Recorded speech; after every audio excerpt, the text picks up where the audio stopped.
Hey everyone, welcome back to my channel. So what we're doing today is going to be a little different than what I normally do. Now, most of my videos consist of slight scribbles like this, where you can see wispy lines going back and forth and you extract shapes in order to get a creature out of it. Well, we're going to be doing that, but the difference is we're going to be doing it for the head only. So not the whole body, so we're not going to worry about tails and horns. Well, maybe horns, but it's going to be just for the head. And I think this is going to be a fun exercise, so it'll allow you guys to, especially if you're new at this, it'll allow you to not worry so much about the creature's body from head to toe, you know, extracting the tail, the wings, how many legs is it going to have, the back, spikes, all of that stuff. So we're just going to focus on the head and maybe get some fun gestures in here.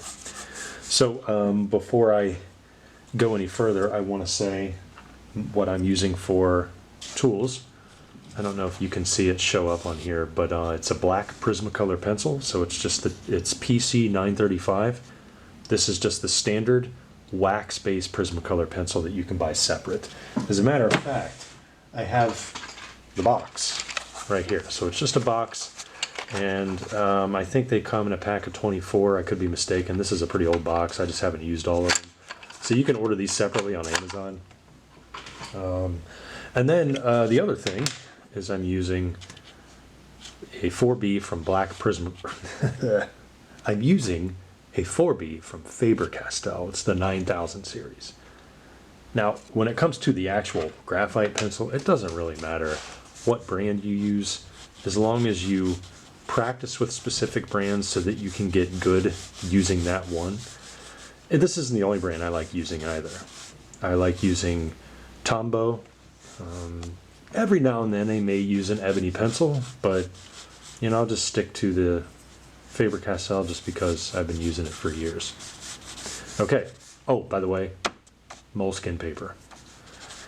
Now, all the scribbles that I'm putting down here, this is going to be fun. So if you're doing this along with me, just allow your hand to move across the page without obsessing about the small, tiny little marks to make sure everything is perfect. That's not what this lesson is about.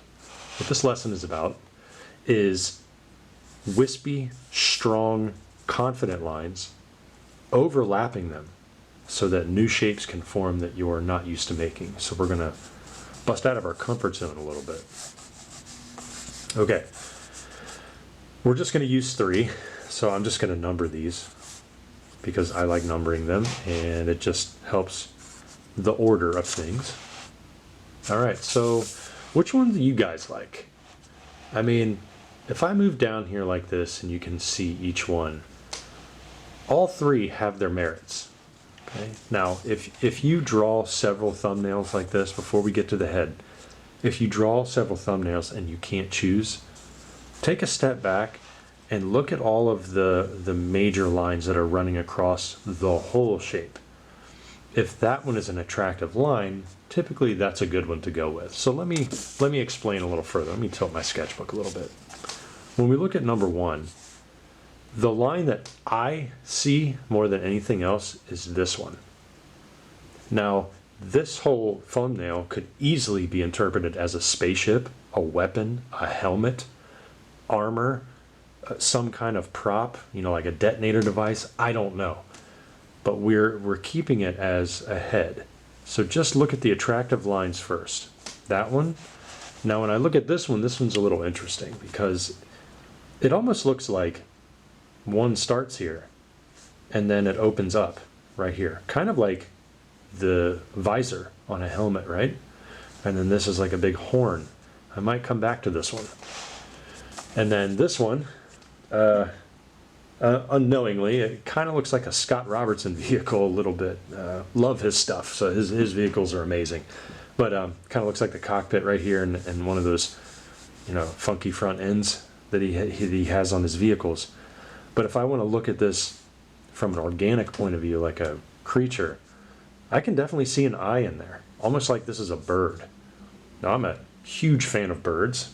I love sketching crazy looking mutated beaks and all of that, so I may do it, I don't know.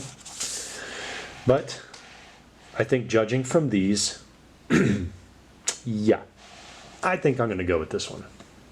Not only do I like drawing creature birds, but I think there's something there, because I'm not ignoring what's coming out in the front, these really strong yet light lines. So let's see what happens. I'm going to show you how to extract that. So let's come over here. Without further ado, let's do it. All right, so the way I would start is I would start with the strange eyebrow shape. Now the way I'm moving my hand now is still quick and confident. However, I'm putting in a little bit more effort on the lines that I want to bring out. I'm not really sure yet how far I want to take this head. But I do know that this part, let me move this over here a little bit, that right there, that little hump where it looks like an eye opening, that is going to be the eye. I mean, it was practically given to me when I did that. So I think I'm going to open it up. There's going to be a high cheek. Make sure I do not do the side eye, you know, like eyes pasted flat looking directly at us. So I'm going to do that. All right. It's going to be a larger eye. I typically don't do larger eyes, but I think for this particular one, this may work. Now the beak is going to be interesting because there's no real, maybe I can get both of them in here. Yep, I think I can, so I'm just not going to move it. So there are a couple shapes in here that could be the beak. Let's see what happens. So maybe the front end can come up like this, and then maybe the, yep, there we go. All right. If this looks like a species that you're familiar with already, let me know in the comments below, because I'm not thinking of any species of birds right now. This is just happening while I kind of thought that I was going to be doing a toucan, but no, that's not going to be happening now. Okay. So what lines over here could I use for the mouth slit? I'm not really sure yet. I may not use any of those mouths. Now the other thing that I was going to teach today is how to apply fur onto this. I should have mentioned that in the beginning. I apologize. I'm going to be adding, I guess, feathers and fur, because this is a creature and I can do that if I want to. So I'm just going to be putting them on this this creature, and then maybe this particular one has an overbite. Oh, wouldn't that be cool? What if this critter had a set of small teeth right there, almost like when it bites down? So it's it has a beak, but at the same time, it's kind of like an Archaeopteryx or some kind of bird/lizard. Now, I gave this lesson or this little tip in a previous lesson. I'm going to do it again. Shade early, okay? Because when you shade early, you're continuing the thought process. Don't wait till the end to start shading. We need to start getting these forms in. And when you shade, make sure that the strokes stay close together. They're not going to stay perfectly together, everybody. I mean, I'm going to be going probably 3, 4, maybe even 5 passes just to start. And when I say passes, I mean in different directions. So this was sloped at a 45-degree angle. The next thing I'm going to do is I'm going to turn my sketchbook right about here, and then I'm going to hit it again, but at a different angle. And I'm going to keep the strokes closer together. The reason I'm doing that, oh, by the way, I'm not pressing harder either. It's going to stay the same pressure. The reason the strokes are closer together, it's so the white paper doesn't show up in between each stroke. They're going to start showing up, well, they will show up until you start covering all the gaps. See how I don't care about going outside the lines? I want to free your guys' minds up. If you're the type of person that becomes frozen because you are worried about detail too much, it's okay, you're not alone. I'm just trying to help you move as quickly as possible. That's 2 passes. Here's the third. Notice how this is the bottom of the chin and how light this is? I'm just going to go directly across that, pressing very light. How light should you be pressing when you do this? It should be lighter than the original outlines that you drew. Okay, so if I pressed as hard and these lines aren't showing up anymore, it's too dark. So you always want to make sure that the original outlines that you give are there so that you don't have to erase or ruin any of it. Now this one's going to be pass number 4, and I'm going to commit the entire way. Sometimes you will have to pick it up, place the pencil back down, pick it up, place it back down. It just depends on the positioning of your hand and the edge of your paper, honestly. This is a smaller sketchbook, just so we can fit on the camera. But I realized that I may be purchasing a new camera so that I can sit at an easel and get some really big sketches at a certain angle. I don't know. Comment below and let me know if you like seeing that on drawing channels. You know, I know everybody's different, everybody's setup is different, so I just want to make sure that you guys can see everything I'm doing. Okay, we have that established. This beak right here, the bottom, I'm liking that. I'm not going to give this bird creature a pronounced chin. It's going to be very smooth, but maybe there is a specific function for that bottom beak to poke up faster and farther than the top beak. So maybe there is a reason why this particular creature has an underbite. Maybe this beak has to poke up farther than the top one as like an underbite or overbite. I don't know which I'm going to choose. Maybe I'll draw a part in there. Maybe the beak will be split. But it's probably how it chews food. So we'll see what I can do. I'm also going to put in a little bit more neck. See how light we're being, everybody? It's very lizard-like, isn't it? It's very lizard-like. I haven't even established where the edge of the beak is and the skin begins and the feathers and all that stuff. But it's so much fun because I just want to keep going on this. Okay, so we're going to do, what, pass number, is it 5? I don't know, I think I lost count. Yeah, 5. Okay. So let's go at this angle. We haven't really done this one yet. It's slightly off from the previous ones. There we go. I always love the sound of these pencils. Just pencils in general moving across paper. It's very soothing. Maybe that's why I'm obsessed with drawing and have been since I was 4. I don't know. I just love it. Okay. If you are this far along and you love creatures and you want to dive deeper into my client work and how I actually read from briefs and go about my reference gathering and, you know, work for games and film, you can join my Patreon. I have a link in the description below for that. You can pledge to tiers. You can even join for free. I got something for everybody. I have freebies all the time. So usually the freebies are like high resolution scans of these drawings that I do for my videos. I got 3 tiers in there, and we have live streams every month for tier 3, so it's a lot of fun. So if you really are serious and passionate about creature design, we're talking bone structure, muscles, obsessing about tendons, making sure that your creatures are as believable as possible, you might want to check out my Patreon for that. All right, if you're drawing along with me right now and you're getting kind of frustrated, let me know. Let me know that, and also if you're currently having a breakthrough, which I love hearing, you know, let me know about that too. Okay, now is the interesting part, because I had to think about the skeleton. Like what's happening with the skull here? It's crazy that I went from number 3 over to this sucker. And you know what I'm going to do at the end of this? I'm going to ask you guys to name it. So I want some good names. All right, I'm thinking about the edge of the beak right now.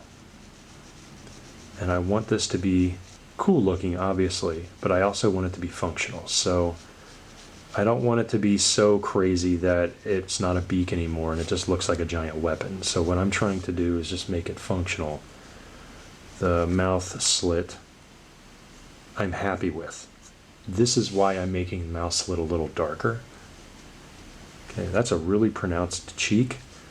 I'm liking the eyeball area. So I think what I'm going to do is I'm going to pay attention to the eyeball first.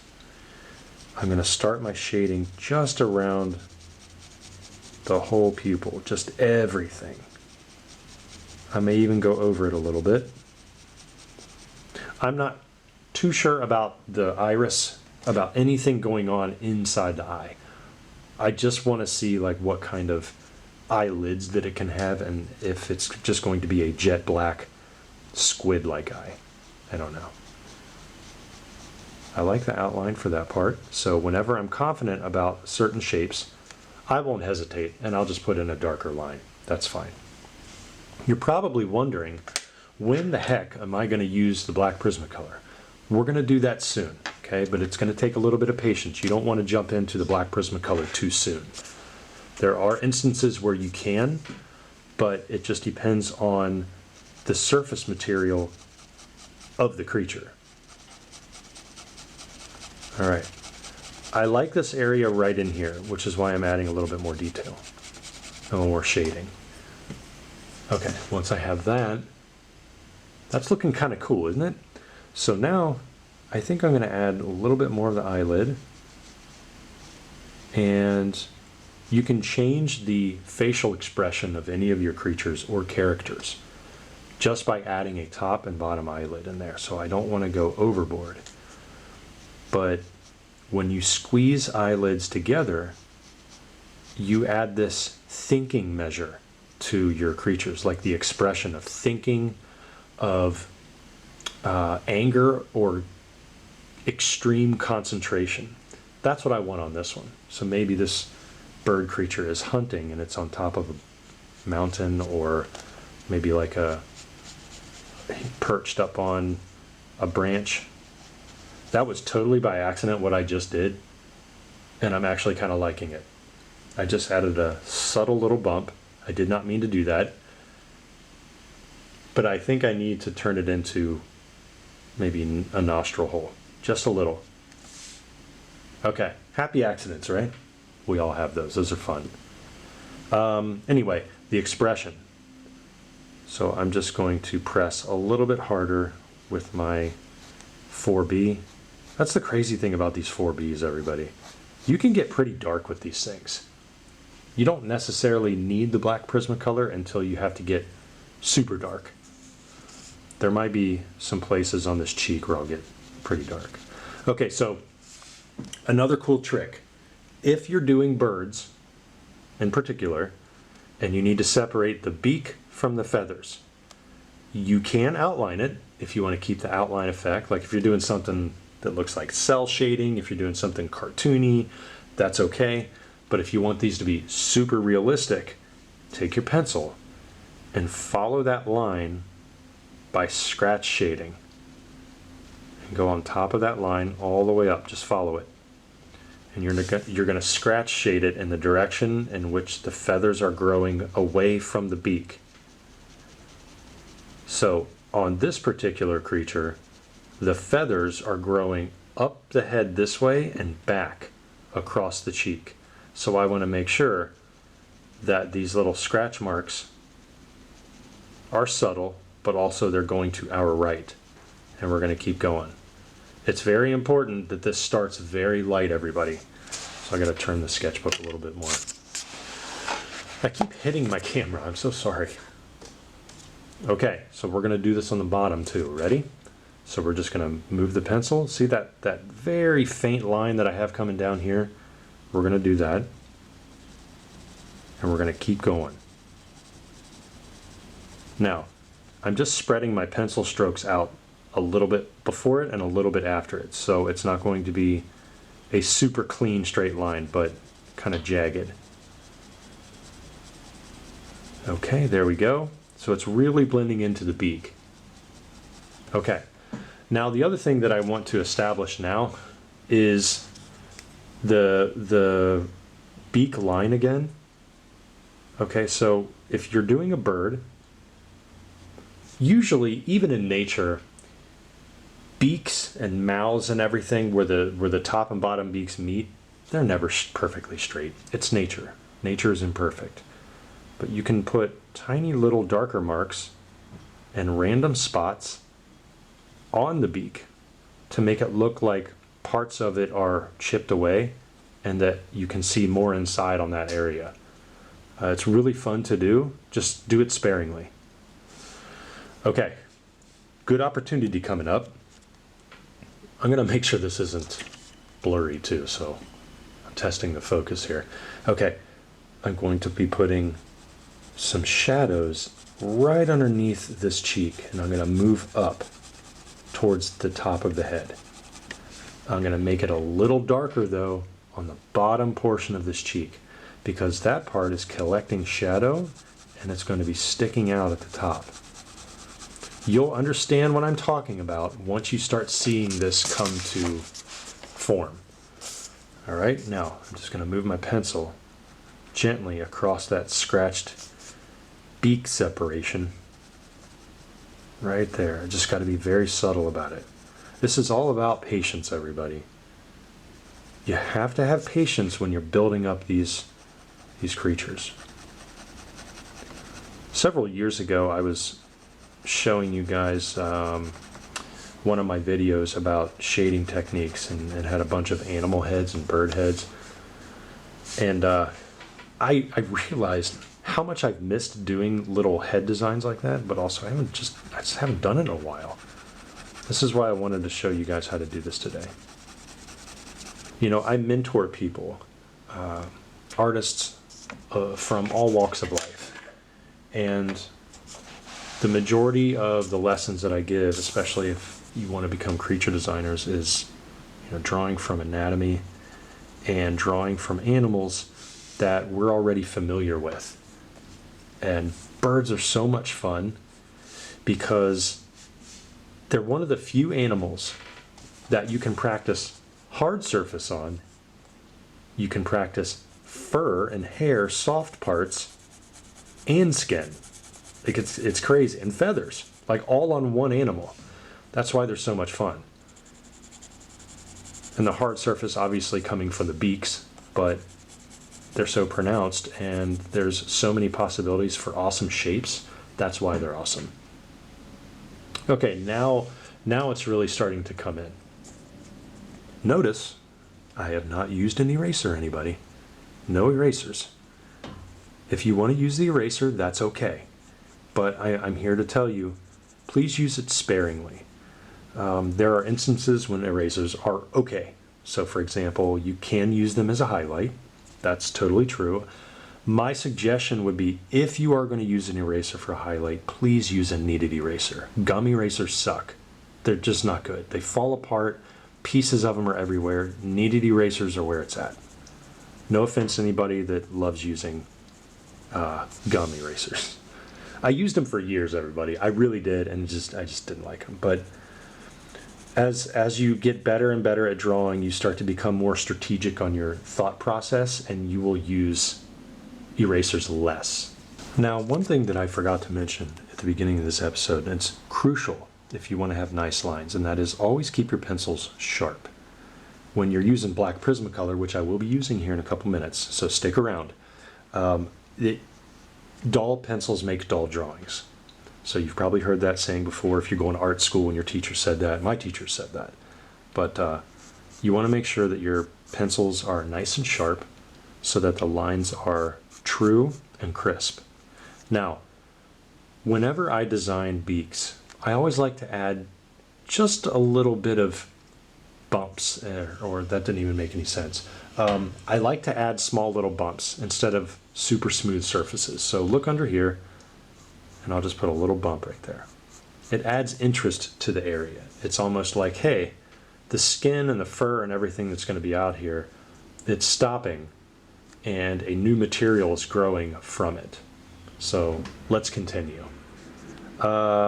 Okay, so let's run the pencil across the mouth.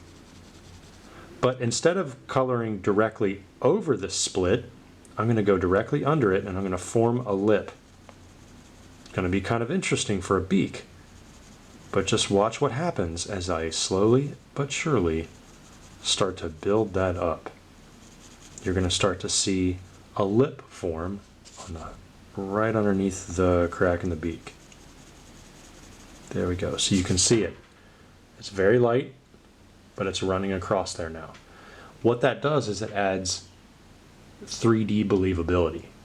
We want to make sure that the material that the beak is made out of has, you know, substance and it has structure, and you want it to make it look like it's growing out towards us. Notice how I haven't put any fur markings. I haven't even put any weathered wears and tears and anything on this beak yet, but I will. But what I want to do now is I want to go inside this eye and I want to start putting in a value that's going to start dark and run super light towards the middle of the eye, and then I'm going to get dark again as I get to the back right there. Because I want to use the white of the paper as much as possible for the highlight. I'm not going to rely on any kind of eraser. Next up is, instead of just having a super boring like circle for an iris in there, I'm going to put something straight up and down, almost like a lizard or maybe a snake. And it's going to be subtle. I'm using small little ovals when I shade. Okay, now I'm going to take black Prismacolor. I'm going to go in here to the corner. Look how sharp this is, everybody. Now, I will say, when you draw with black Prismacolor, it is down. It's not going anywhere. Don't try to erase it. You're going to screw your drawing up and you're going to get frustrated. Okay, so pay attention. Put it in areas where you know you need the darkness. So it's going to be right in there towards the tear duct. And I'm just going to do tiny, tiny little circles and move it out towards our right.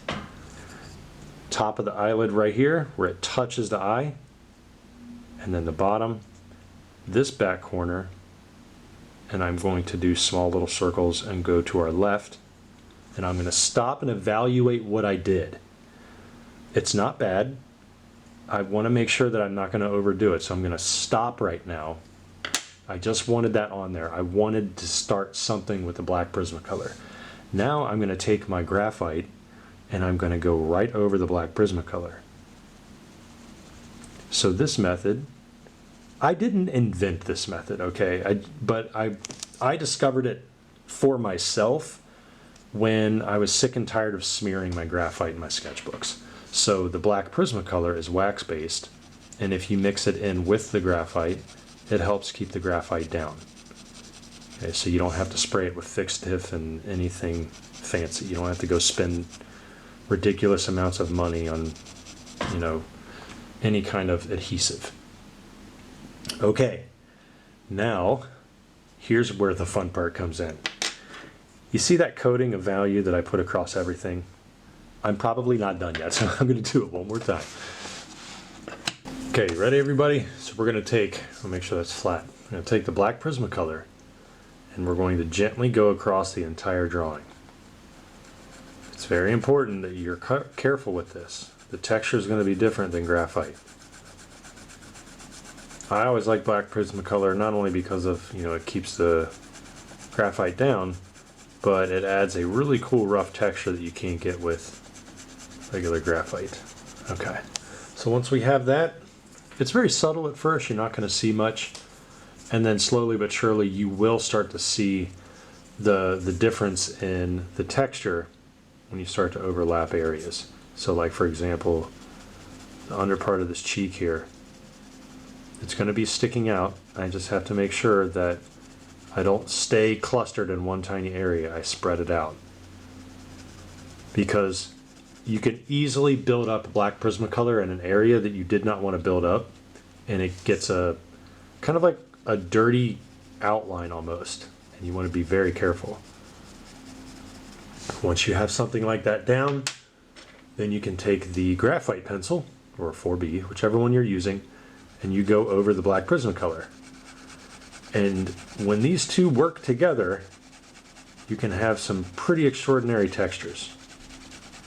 You just have to be patient, Notice how I'm not even caring about if it's going outside the lines right here. That doesn't even matter. What matters is what's happening inside the lines. Okay, once we have this, let's see what else we can do. The beak, it needs work. So I think what I'm going to do, I'm going to go to the bottom here. And I'm just going to start layering on some textures. I'm going to go all the way to the end. I'm going to go back. I don't want any harsh lines showing, so I have to make sure that the edges of all of those areas that I shaded are faded out. And you know, with the beak, the textures and everything can be kind of chaotic, so I can get away with some outlines. Okay, there we go. Now, the teeth, they're going to be showing up darker than the top beak. We want to have a play on values here. So in some previous lessons, it's always that I've given, it's always about two values meeting each other and one standing out more than the other. So these bottom teeth are going to be a little darker, a little jagged, and I'm just doing tiny, tiny little ovals. Notice how I filled those gaps, and it looks quite nice. I'm going to do that, and wherever they grew into the beak, I might just put some roots down in there, maybe some grooves to show that, hey, there's some teeth growing on this thing, and it's not what it seems. Probably do need to outline the teeth just a little bit. There we go. That's looking pretty good. All right, so we're going to work on shading the top of the head right here. I'm going to start on this very light edge, and I'm going to start shading down towards the eye and towards the rest of the head. And do small little circular motions to try to get that puffy feel, because there's going to be feathers and fur and who knows what else can be growing off that head. Now the reason I'm making it darker at the top, because there's going to be a core shadow right at the top there. This technically is a rounded surface. Okay, now I still have to think about that skull and what's going on, because the eye socket's going to get some shadows of its own underneath. Okay, the form of the skull is going to be showing through all of the fur and everything that I'm drawing. I have to be subtle about it, so this is going to have to be built up slowly. But I want to make sure that that socket that I gave is pretty believable. Again, remember that determined look that I was giving this creature. I want that to show through. So it's going to be a little darker in the front, to kind of deep set the eye, and then I don't really want to add much after that. I'm pretty happy with it. But now I'm just going to be putting some values across the top of the head, some more. Okay, I got that initial coating of black Prismacolor across there. So I'm just going to add some more shading with a regular pencil. And you can start to see that texture really coming out by using both of these at the same time. It's a little bit rougher, but it adds a nice depth to the drawing. All right, I'm going to show you how I'm going to start the feathers. So for the feathers, I'm going to be making them grow outward this way, so towards my right, and I'm just going to lightly start placing in small little lines. This is key because we're going to start layering up these lines, and you're going to start shading on top of them. Alright, so if you're doing this along with me right now, just make sure your pencil's sharp, and you're just adding in really soft touches. You can press a little darker. See this area, this big cheek area right here? Just press a little darker. The cool thing is when you start shading with black Prismacolor and regular graphite, you get natural grooves showing up, like natural textures that you didn't mean to, and you can just start darkening up those little areas, putting shadows of feathers in, and it kind of does it for you. You just have to make it stand out. So up here on the top, I'm just going to start darker and move lighter and I'm just going to make some longer feathers poking up here. I really like the shape of that head, so I'm going to try not to ruin that. And honestly, now that I'm shading this in, I think it needs a bigger cranium in the back, so maybe something rolled like this, like a rolled effect. I'm going to shade that in. Yeah, I think that was a good choice. Okay, it looks fuller. And almost, now that I saw more detail on it, it kind of looked like it didn't have a big enough head. Like there was no brain in there. Okay, there we go. And I don't want to go overboard. I just want to hint at what's there without trying to convince all of you that it should be there. I feel a lot of designer or a lot of beginner artists try to convince you that something exists without being subtle about it. Just be subtle. All right, so I'm just gonna very carefully start putting in some details for the fur. There we go. It's very methodical, everybody. You don't want to just jump into it. Now the bottom here, I got a really cool opportunity to do something pretty fluffy. So let's see. Yeah, see, I don't want to outline those feathers yet, so I think what I'll do, turn my sketchbook like this, and I'm just going to put in some more shading. You can't have too much of this if you just keep it controlled. And make sure you fill in all those gaps. Turn it a different direction. There we go, that's starting to look pretty good. I'm going to start up here in this open area, very light, and I'm going to work my way down at another angle. Notice how I'm going to go past the neckline. Okay, I'm just going to turn it slightly this way, and then I'm going to do it again. Make sure the pencil's out of the way here. I'm going to keep these strokes close together, and I'm just going to go right out here and then stop. So I have a natural fuzziness going on. It's like sfumato, if you know what that is. You combine the hard edges in painting or drawing, and then soft edges. I'm going to go over it again. Patience, patience, patience. Okay, now that I have that, I think I can go back in and just outline some of the larger feathers, or where they would exist. Notice how I'm not poking my pencil straight down. I don't want super defined lines, so I'm turning it to the side a little bit, and I'm just hinting at what could be there. So I got to be careful here. My sketchbook's also hanging off the edge of the table over there, so I gotta make sure it doesn't fall. The bird creature's jawline is right here also. So there's going to be some shadows right inside here that's going to suggest that the jawbone exists right in that spot. And this is where build-up is super important, because you're not going to see any of the jaw. You're just going to have a hint that it exists right here. Because remember what we did before the shading. We saw that jawline. So we want to make sure that all the fluffy feathers can at least have a place to live right there.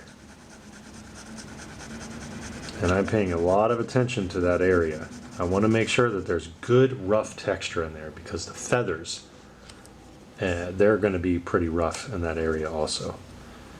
Oh, the other thing is right down here, I'm just going to put a little dark spot, fade that off, and then right at the tip, the bottom beak, I'm going to start dark and fade it off, and then I'm going to put in a slight core shadow. Just run it across this exact spot. If you're drawing along with me, it's not going to be down at the edge, it's going to be slightly above it. I'm not going to get into core shadows and like cylinders or spheres or whatever and cones, but if you're familiar with core shadows, you know why it's moved up a little bit. There we go. Okay, so now it's looking rounded. Like there's form and there's structure moving underneath the beak. A lot of really fun opportunities here to have some awesome texture now. So this outline, that core shadow, it may be a little too harsh. So I'm just going to take my pencil and I'm just going to run it on the edge of it to try to fade it into the rest of the beak. There we go. Notice how we're not using blending sticks. We're not using our finger to smudge. We're not using an eraser. It's good old-fashioned, I'm going to work this area up until I shade it correctly. That's the approach that I'm hoping you guys take. Not to discredit blending sticks or erasers or anything like that. I've read comments before, people get kind of offended if I say bad things about the eraser, and they're like, well, what if it's a tool? It's like, yeah, it actually can be. I'm not taking that away from you. Okay, that's looking okay. Now the light source isn't super harsh. It's more of like an ambient lighting, so there's not going to be a really hardcore shadow there. Plus the beak texture isn't, it's not like metal or anything. It's not plastic, so it's not going to pick up harsh highlights and harsh shadows or anything. I do need to think about what the heck is happening right in here. So I'm thinking I'm going to darken the edge where the fur comes in contact with the beak. You see that play of values? Now it's being separated. We couldn't see that separation before, but now we can. And I think I might do it up here too. And this creature design, it's evolving as we go. So that's what I'm hoping is happening with all of you guys. So whenever I teach creature design, I try to tell my students that even if you have this awesome set design in your mind about what the creature is going to be, you may start drawing it and you're just going, what the heck was I thinking? Or, hey, this is actually turning out even better than I thought, and it looks almost completely different. You just have to embrace change. Just embrace the fact that the original design in your head is not always the best one. So you cannot become married to your original sketches or your original designs. Original sketches as in the first thought, you know, like what you initially think it's going to look like. There's always, always, always room for improvement. I could go back on this, I can revisit this creature in a year and be like, I don't know what I was thinking on October 14th, 2025. Well, I don't know what's happening. Okay, so I'm just using very subtle little circular movements.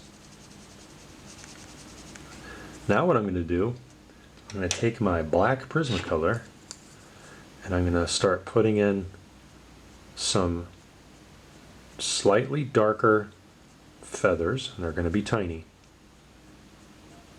Okay, now when I do this, remember that shadow that I put on the cheek? That's where the majority of these dark marks are going to go. And they're not going to be parallel. They're going different directions, as if they're exploding outwards, because they have to cover a larger area as the feathers get bigger moving down that cheek. The ones up here, you're not going to see much. Maybe tiny little hints, and I probably don't even need black Prismacolor for that. Probably will need it right in there though. That furriness coming up, I'm really liking how that looks. So it looks kind of chaotic right in the front. And then I'm just going to take the graphite pencil and I'm just going to move over that. Ooh, I almost screwed up there. Okay, there we go. So I still want the mouth to show up. So I'm going to take the black Prismacolor and poke it down. See, it's going straight down. I'm just going to go inside that mouth, push a little harder and stop. Right in here, that little crack, that little opening, do the same thing, and then maybe right up here. So that'll add in some parts that are showing off. Okay, now we're at the point where we can start using the black Prismacolor for texture on the beak. and this part's fun. Okay, now we're putting some textures on. So I think the overall normal color or tone for the beak is probably going to be a darker tone. Sorry. I'm just going to do small little circular motions, but I'm going to make it look like parts of the beak are chipped away due to age and maybe fatigue. So there's not going to be a lot of beak texture, but in certain parts I'm going to make it very visible. Towards the tip, I'm going to make it darker.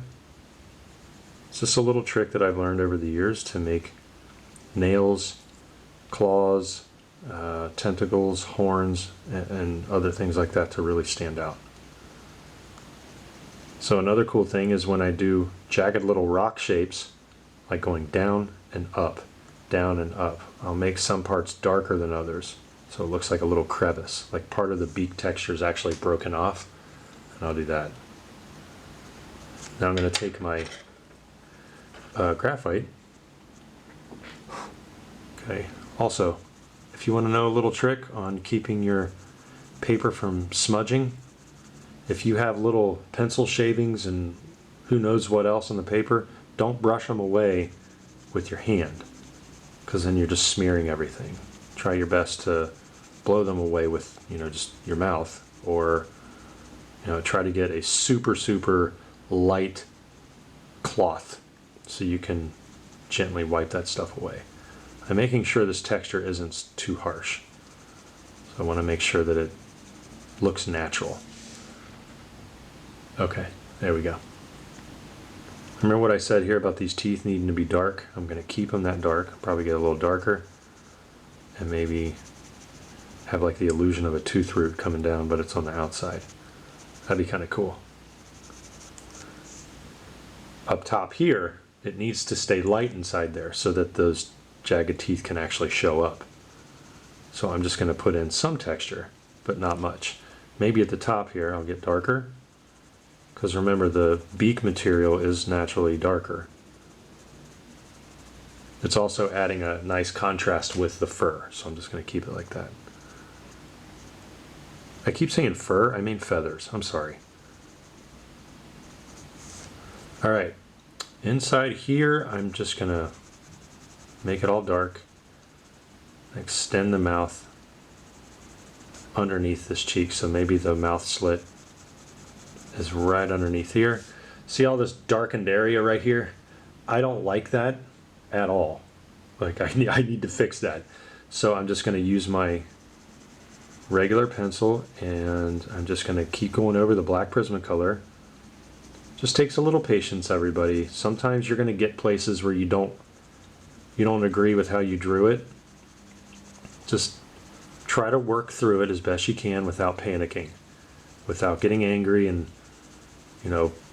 using the eraser, hoping for the best. Just work your pencil around those areas.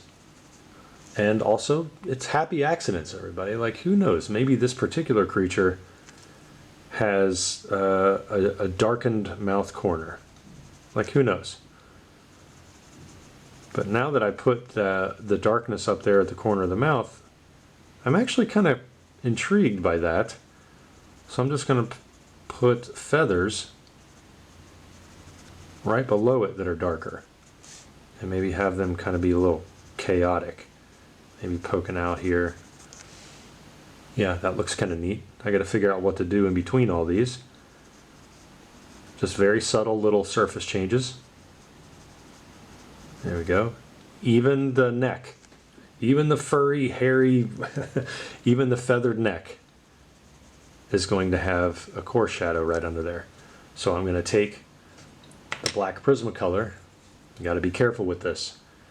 And I'm just going to do some very light circular motions running across the feathers that I just drew in. And I'm going to turn my sketchbook and do it again. Keeping the strokes close together. There we go. Okay. Not much, but it is noticeable. The cheek. Still not happy with that area. So maybe I can just start light and then have a nice little dark area right there with the black Prismacolor. It's rough. It's going over everything I just shaded. And then I'm going to take the pencil and I'm going to go over that area. It's going to be subtle. And I want to blend that in as best I can. There we go. Very pronounced cheekbones for this creature. Okay, and then down here in the corner, I think I'm going to put some beak textures too. So maybe something dark. There we go. Just subtle little changes now.